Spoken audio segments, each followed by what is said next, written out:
Please be seated.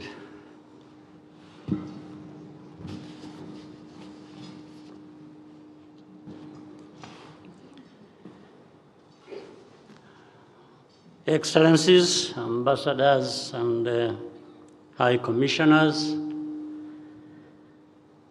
representatives of the international organizations,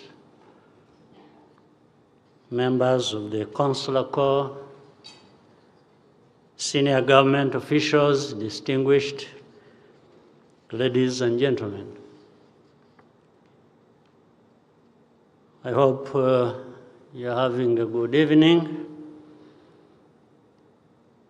It is, as always, a pleasure to have you here. What we have built together over many years and across different sectors with the country partners you represent and the different organizations is remarkable. Our collaboration and friendship have been vital to Rwanda's revival and development. We do not take this lightly, and I thank you for it. Nowadays, none of us can afford to be indifferent to geopolitical trends. Whether or not you believe that there was a rules-based international order, it is clear that changes are underway which will affect all of us. It is predictable that Rwanda, even as a small country, is caught up in the middle in its own way. One thing that has not changed, however, is that right and duty of every nation to ensure the safety of its borders and people. It is that duty that never changes. Rwanda is no exception. And yet, for reasons that continue to elude us, Rwanda is consistently asked to ignore threats to its security and compromise its national defense. The conflict in eastern DRC is not new. It's neither new nor is it too difficult to understand. It has been prolonged for decades due to neglect and complacency, notably by those with the power to make the biggest difference in resolving it. Rwanda's security concerns stem from the continued presence of the FDLR and its violent extremist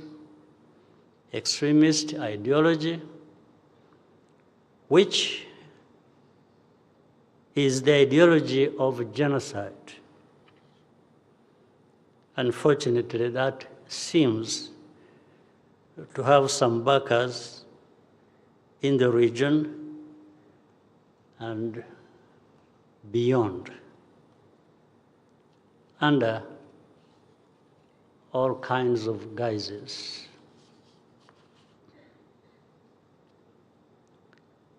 In the late 1990s, cross-border attacks by this militia from the territory of DRC claimed thousands of lives inside Rwanda. The Congolese government has provided political cover and financial support to FDLR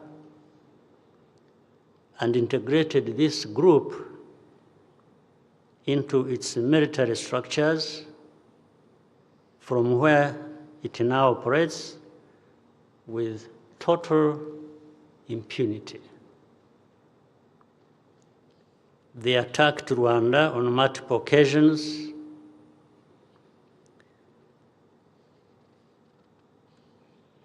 Some countries issued travel advisories as a result. And lately, the son of the former leader of Rwanda, who led this country into genocide, and other close collaborators of his, have been visiting Kinshasa in order to deepen the alliance with FDLR, and they have more or less openly been welcomed there. We have consistently raised these issues in every relevant forum and directly to many of you here. But each time, the root causes and structural drivers of this conflict are dismissed in favor of short-term measures and interests. Rwanda, because of its history and its geography, requires defensive borders. Our defensive measures are aimed at this objective and nothing else. FDLR is far from being a spent force, as I have mentioned earlier. In fact, its genocide ideology has been spread to other armed groups, which also target Congolese Tutsi and other communities. By definition, a signed peace agreement should bind all parties equally, and implementation should follow the text. However, this has not been our experience. It's not the case. What we see instead is that one party is expected to carry almost the whole burden. For instance, the Washington Accords clearly set a ceasefire acknowledged each party's security concerns, and laid out a roadmap for action. Yet, even as the discussions progressed, there was a visible and sustainable military build-up, followed by action in eastern DRC. Thousands of Burundian troops and government-affiliated militias consolidated offensive positions, imposed a blockade on civilian communities, and launched relentless ground and aerial strikes in South Kivu. The Congolese government's intent was to shift the balance through force outside the parameters of the ongoing peace negotiations. That is how the events in Uvira came to unfold. Rwanda has and had raised the alarm for months. Yet, the aftermath was presented as a single-point narrative detached from the reality on the ground. The blame was, as we have come to expect, blamed and placed exclusively on Rwanda. This selective pressure has only emboldened the Congolese government and all its affiliated genocidal elements to resume military action.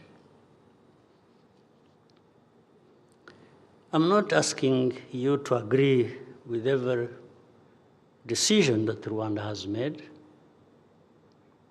but we do ask that you hold all parties to the same standard. As things stand, Rwanda faces an impossible choice to either tolerate the continued presence of the FDLR and its growing network of militias and allow them to grow closer to our border, or to defend ourselves and be condemned for it. The choice is therefore very clear. In our position, would any other country make a different choice? And any condemnation that comes, by the way, is a badge of honor for our security forces.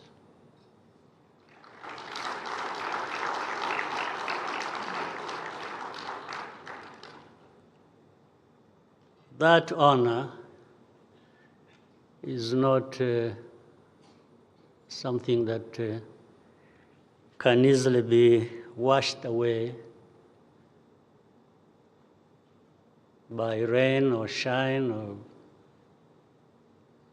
whatever. It is part of us. It will remain so in good and bad times.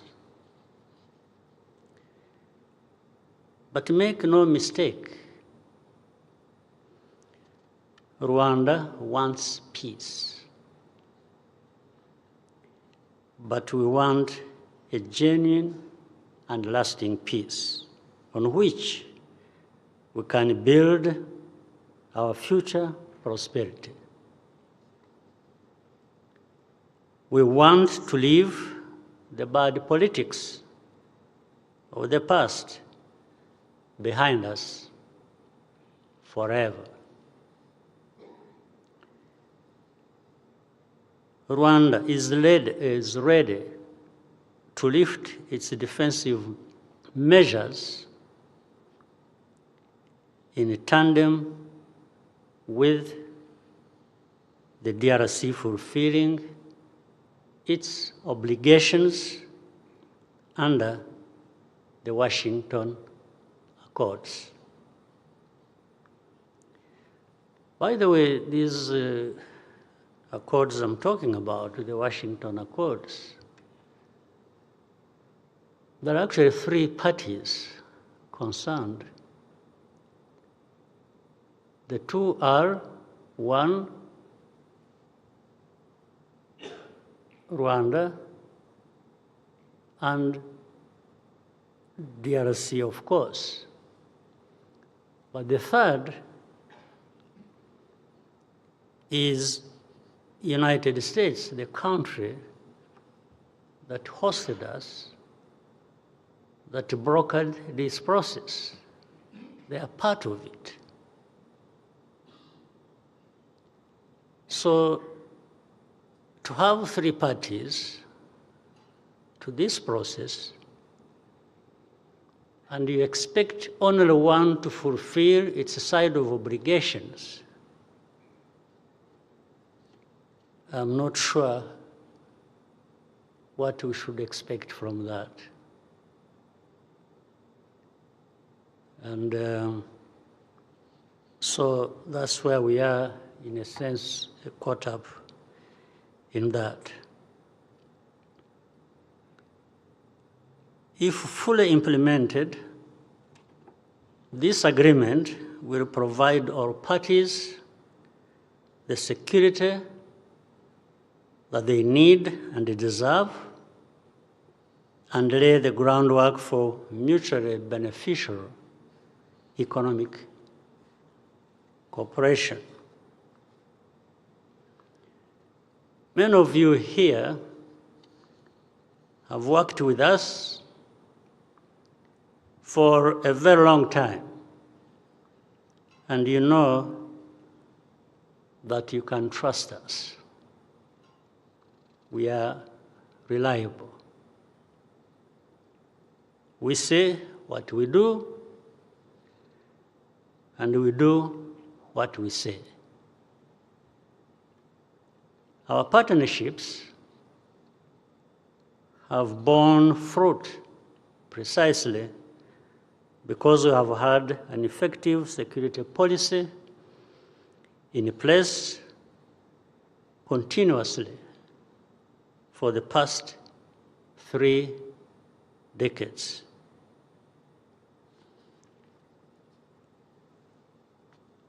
Rwanda is strong and strong enough in our own circumstances.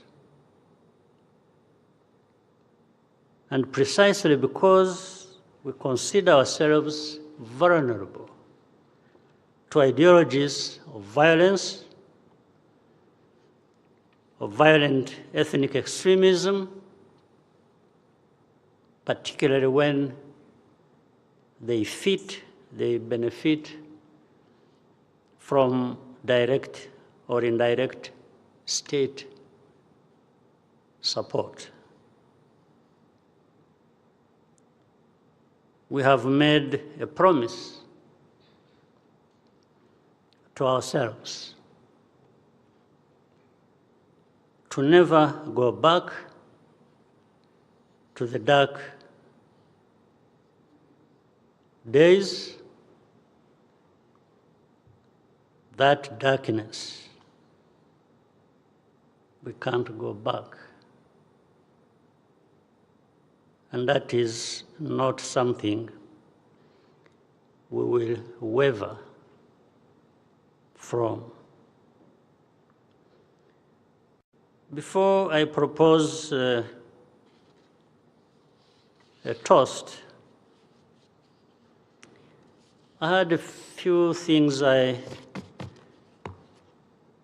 addition to this, that I wanted to share with you.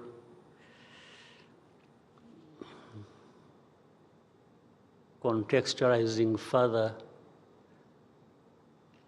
the sort of complication and dilemma we face in all this. And we also understand it in a much wider context of the world we live in. There is the world of the past, and keeps changing over time, and the world keeps changing. And in many instances, unpredictably. But people have to stay the course for what they want to mean and do for themselves. And that's where Rwanda is. A couple of things.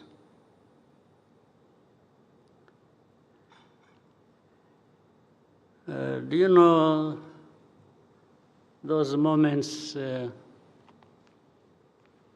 when you had to rest of your sleep?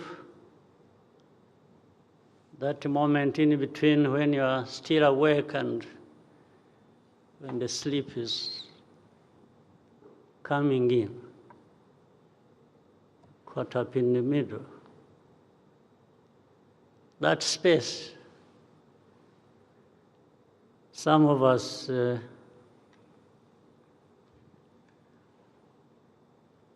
encounter people in our thoughts, and we have conversations. It's not dreaming, it's not in between. Some of those moments, I met some people, and they brought up this subject. It was like Paul, you are not Christian enough. Why? And that is supposed to, if I was Christian enough, it is supposed to solve my problems. Because I'm not Christian enough in this person's mind, it is supposed to create problems for me. But I asked this person, I said, what is enough? How enough do you want me to be Christian? First, I'm called Paul. I think by that name, am I not Christian? Second, I told the person a bit of my story and history. that my parents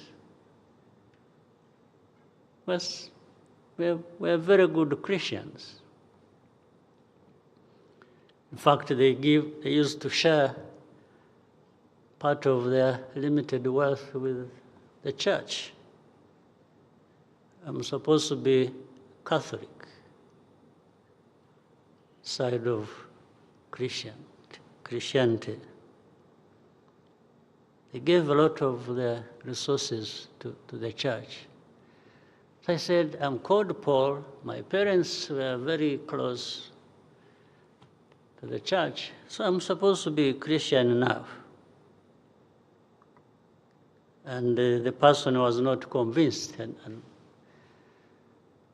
I said, I'm also, much as I'm a Christian and you think it's not enough, I can't claim to be a preacher. You don't hold Bibles and move around teaching people, because that's, God didn't assigned me a responsibility that is different from that. So, not being Christian enough has also caused me problems.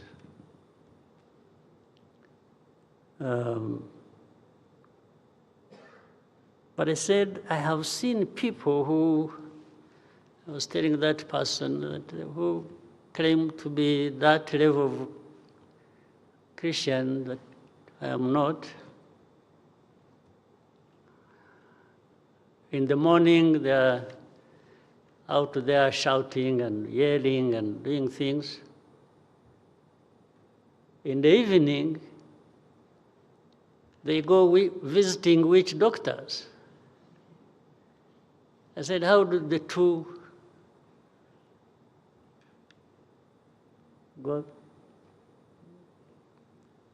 go together? So in other words, I was telling this person that actually some of them also tell lies under the cover of what they claim to be. And they end up not being Christian enough as they thought I was, meaning not Christian enough. So that is something they needed to think about. No pretense, no, and everyone should be what they want to be. And there are other measures you can use to test the value of people. Then, in another conversation, it was, okay, put aside the Christian part.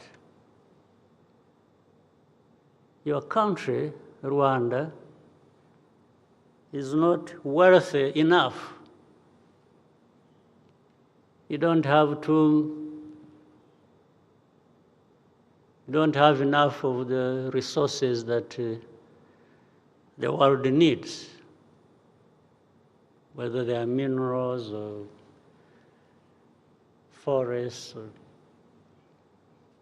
all kinds of things. So then I said, okay, but do I also have to face penalties for not being wealthy enough?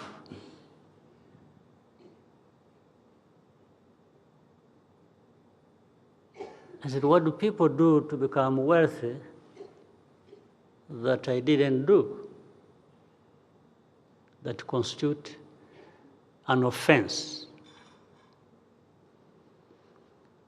First, I was told I was not Christian enough. Second, I'm being told I'm not wealthy enough, meaning my country. So which means the combination of two should cause some of us problems. Should cause me as a person or Rwanda as a country problems in other people's judgment. But since when did these become criteria for people being right or wrong? Or to the point that you deserve no attention from anybody. In fact, I wish I didn't get attention from such a people. That's so good. It means you do your business, I do my business. And I don't need that kind of attention. Nobody needs it. The kind of attention that reminds you that you're not this enough, you're not that enough. But that means you're paying attention to me. Maybe the less attention you pay, the better for me and maybe for you, because why should you waste your time thinking about me?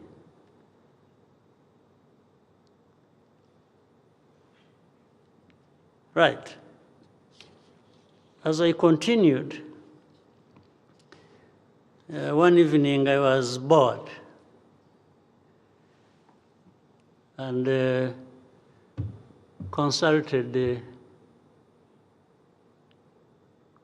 some of these agents of AI, the artificial intelligence,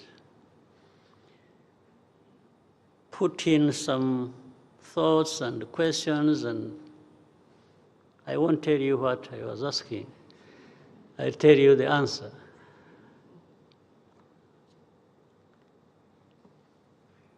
Given what I was asking, and the answer came out as, let me read it for you. In the jungle, a lion king coveted a plush deer,